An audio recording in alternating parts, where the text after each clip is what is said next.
بسم اللہ الرحمن الرحیم، اللہم صلی علی محمد و آل محمد۔ شہید دستغیب شیرازی اپنی کتاب عالم برزخ میں یہ روایت کرتے ہیں کہ ایک مرتبہ ایک منافق شخص جناب سلمان فارسی جو اول المسلمین میں سے تھے، جن کا لقب سلمان محمدی ہے، جن کے لیے اللہ کے نبی نے ارشاد فرمایا کہ سلمان منا اہل بیت، سلمان ہم اہل بیت میں سے ہے،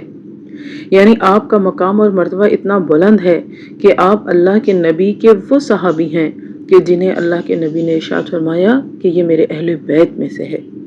اور آپ ان خوش نصیبوں میں سے ہیں جو آقا کے اعلان رسالت سے پہلے فارس سے چلتے ہوئے آقا کی تلاش میں مدینہ تک پہنچ گئے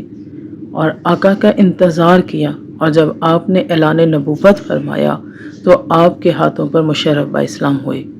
اور جناب سلمان فارسی ہی تھے کہ جب مدائن میں ان کا انتقال ہوا تو مولا کائنات مدینہ سے معجزتاً ان کا جنازہ پڑھانے کے لیے مدائن پہنچے۔ تو جناب سلمان فارسی کے بارے میں یہ روایت جو میں بیان کرنے لگی ہوں، یہ عالم برزخ کتاب میں شہید دستغیب شیرازی یہ لکھتے ہیں کہ جب مدائن میں آپ کو حکومت دی گئی اور آپ کی حکومت کا دور تھا، آپ کی گورنری کا زمانہ تھا، تو ایک منافق جناب سلمان فارسی کے پاس آیا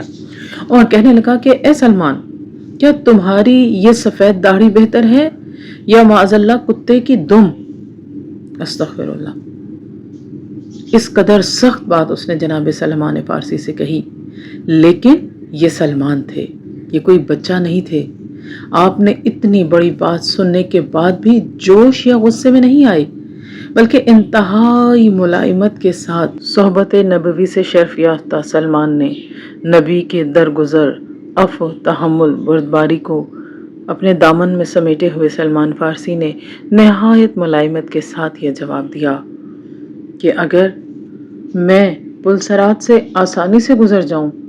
تو میری داڑھی بہتر ہے، اور اگر گر جاؤں تو کتے کی دم بہتر ہے۔ یعنی آپ نے بتا دیا کہ ایک مومن کے نزدیک آخرت بہت عظیم شے ہے، لوگ دنیا کی خاطر آخرت کو قربان کر دیتے ہیں، لیکن جو اللہ کے نبی کا سچا پروردہ اور سچا عاشق ہوتا ہے وہ دنیا کو قربان کر کے اپنے لیے آخرت خرید لیتا ہے۔ اور ایک بندہ مومن کے لیے لوگوں کے یہ تلخ جملے اور فکرات جو ہیں مکھی کی بھنبھناہٹ سے زیادہ وقت نہیں رکھتے، جو مومن کی قلب اور روح پر اثر نہیں ڈال سکتے۔ ایسی بزرگی اور ایسا عظیم مقام پانے کے لیے یہ بہترین راستہ جو نبی نے بتایا وہ صبر کا راستہ ہے، تحمل اور بردباری کا راستہ ہے۔